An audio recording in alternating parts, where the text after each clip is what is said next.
ഈ വർഷം 2026 April 9 conduct ചെയ്തിരിക്കുന്ന കേരള സ്റ്റേറ്റ് ഗവൺമെന്റ് ഇലക്ഷന്റെ ഭാഗമായിട്ട് UDF സർക്കാരിന്റെ സ്ഥാനാർത്ഥി പട്ടികയുമായിട്ടാണ് നമ്മൾ വന്നിരിക്കുന്നത്. UDF സർക്കാരാണ് ഏറ്റവും അവസാനം തങ്ങളുടെ സ്ഥാനാർത്ഥി പട്ടിക പുറത്തുവിട്ടിരിക്കുന്നത്. അപ്പോൾ ഇതിനു മുമ്പ് ആദ്യം തന്നെ സ്ഥാനാർത്ഥി പട്ടിക പുറത്തുവിട്ട LDF സർക്കാരിന്റെ സ്ഥാനാർത്ഥി ലിസ്റ്റ് നമ്മൾ ഓൾറെഡി നമ്മുടെ ചാനലിൽ അപ്ലോഡ് ചെയ്തിട്ടുണ്ട്. കാണാത്തവരുണ്ടെങ്കിൽ നമ്മുടെ ചാനലിലേക്ക് കയറി കാണുക.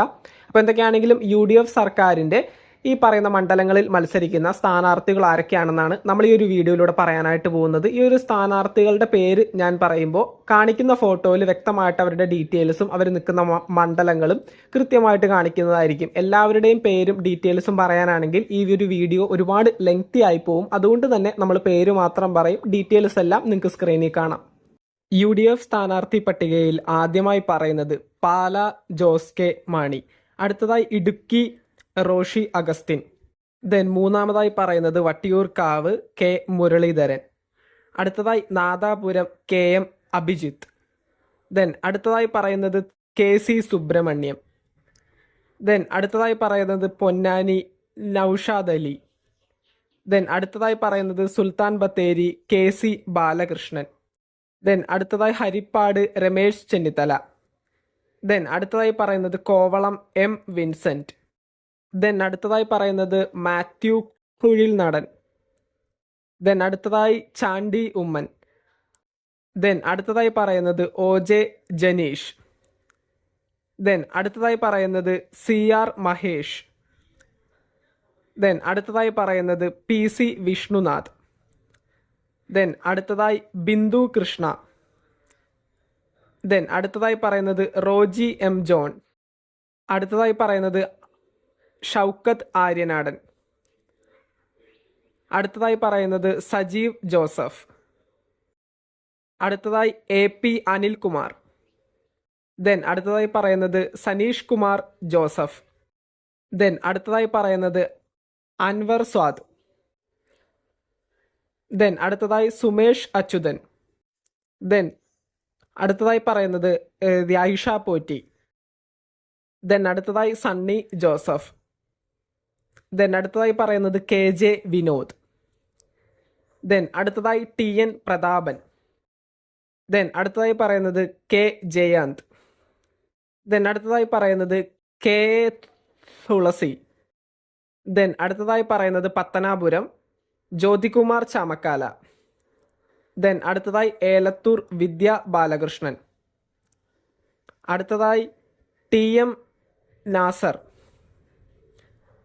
ദെൻ അടുത്തതായി പറയുന്നത് സുനിൽ ലാലൂർ, ദെൻ അടുത്തതായി പറയുന്നത് VP സജീന്ദ്രൻ, ദെൻ അടുത്തതായി പറയുന്നത് രമ്യ ഹരിദാസ്, അടുത്തതായി ഷാനിമോൾ ഉസ്മാൻ, അടുത്തതായി പറയുന്നത് അബ്ദുൽ റഷീദ്, അടുത്തതായി നമ്മുടെ സ്വന്തം പ്രതിപക്ഷ നേതാവായിട്ടുള്ള VD സതീശനാണ്, ദെൻ അടുത്തതായി പറയുന്നത് സുരാജ് രവി, ദെൻ അടുത്തതായി VD ബൽറാം, അടുത്തതായി പറയുന്നത് താവനൂർ VC ജോയ്, ദെൻ അടുത്തതായി ഉമ തോമസ്, അടുത്തതായി പറയുന്നത് ഷാജി J കോടേടത്ത്, ദെൻ അടുത്തതായി പറയുന്നത് ഉഷ വിജയൻ മാനന്തവാടി, ദെൻ അടുത്തതായി KP സാജു, ദെൻ അടുത്തതായി T തങ്കപ്പൻ, അടുത്തതായി പറയുന്നത് KR രാജേന്ദ്ര പ്രസാദ്, ദെൻ അടുത്തതായി പറയുന്നത് KN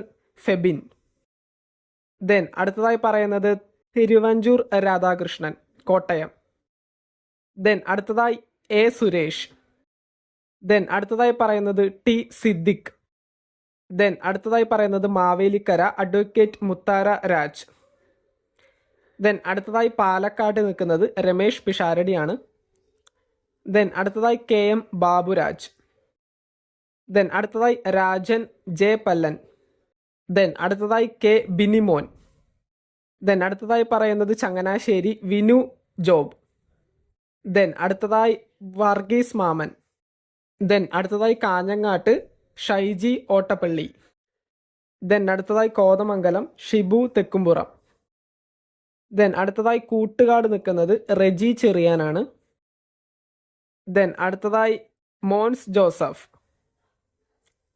ദെൻ അടുത്തതായി തോമസ് ഉണ്ണിയാടൻ, ദെൻ ഏറ്റവും അവസാനം പേര് പറയുന്നത് അപ്പു ജോൺ ജോസഫ്. അപ്പോൾ ഈ ഒരു ലിസ്റ്റാണ് ഇപ്പോൾ UDF സർക്കാർ തങ്ങളുടെ സ്ഥാനാർത്ഥി പട്ടിക എന്നുള്ള രൂപത്തിൽ ഇപ്പോൾ പുറത്തുവിട്ടിരിക്കുന്നത്. ഈ ഒരു സാഹചര്യത്തിൽ ഈ ഒരു നമ്മുടെ സോഷ്യൽ മീഡിയ ട്രെൻഡ് നോക്കുന്ന സമയത്ത് സർവേകളുടെയൊക്കെ അടിസ്ഥാനത്തിൽ UDF സർക്കാരിനും LDF സർക്കാരിനും ഒരുപോലെയാണ് ഈ ഒരു മന്ത്രിസഭയിൽ എത്താനായിട്ട് സാധ്യത കാണുന്നത്. ഈ ഒരു മന്ത്രിസഭ ഒരു തൂക്കു മന്ത്രിസഭയാകുമെന്ന് പറയുന്നവരുണ്ട്. അപ്പം എന്തൊക്കെയാണെങ്കിലും ഈ വരുന്ന ഏപ്രിൽ 9 ജനങ്ങൾക്ക് എന്തെങ്കിലുമൊക്കെ ചെയ്യാൻ പറ്റുന്ന ഒരു ഡേ ആണ്. അതുകൊണ്ട് തന്നെ നിങ്ങൾ കൊടുക്കാൻ പോകുന്ന ഓരോ വിലപ്പെട്ട വോട്ടുകളും വ്യക്തമായിട്ട് നിങ്ങൾക്കൊരു സപ്പോർട്ട് കിട്ടും, അല്ലെങ്കിൽ നിങ്ങൾക്ക് ആവശ്യമായിട്ടുള്ള സാധനങ്ങൾ കിട്ടും. നമുക്ക് ജനങ്ങൾക്ക് ഏറ്റവും ആവശ്യമുള്ള സാധനങ്ങൾ എന്തൊക്കെയാണ്? ഹോസ്പിറ്റലുകളിൽ വൃത്തി ഉണ്ടാവണം, ആംബുലൻസ് ഫെസിലിറ്റീസ്, സ്കൂളുകളിൽ ഈ പറയുന്നത് പോലെ സ്മാർട്ട് ക്ലാസ് റൂമുകൾ, നമ്മുടെ കുട്ടികൾക്ക് ഭക്ഷണം കൊടുക്കുക, ഈ പ്രായമായിട്ടുള്ള ആളുകളുടെ പെൻഷൻ, അത്തരത്തിലുള്ള കാര്യങ്ങളൊക്കെയാണ് ഏറ്റവും അടിസ്ഥാനമായിട്ട് നമുക്ക് വേണ്ടത്. അപ്പോൾ ഇതൊക്കെ കൃത്യമായിട്ട് കിട്ടും എന്നുള്ള ആ ഒരു വ്യക്തികൾക്ക് അല്ലെങ്കിൽ ആ ഒരു പ്രസ്ഥാനത്തിന് വ്യക്തമായിട്ട് നിങ്ങളുടെ ഓരോ വിലപ്പെട്ട വോട്ടുകളും കൊടുത്ത് വിജയിപ്പിക്കാനായിട്ട് ശ്രമിക്കാം. നമുക്ക് മറ്റൊരു വീഡിയോ ആയിട്ട് കാണാം. ചാനൽ ഇതുവരെ സബ്സ്ക്രൈബ് ചെയ്യാത്തവരാണെങ്കിൽ ഒന്ന് സബ്സ്ക്രൈബ് ചെയ്ത് സപ്പോർട്ട് ചെയ്യുക. വീഡിയോ ലൈക്ക് ചെയ്ത് കാണുന്നവർ ഒന്ന് ലൈക്കും കൂടി ചെയ്തേക്കാം. താങ്ക്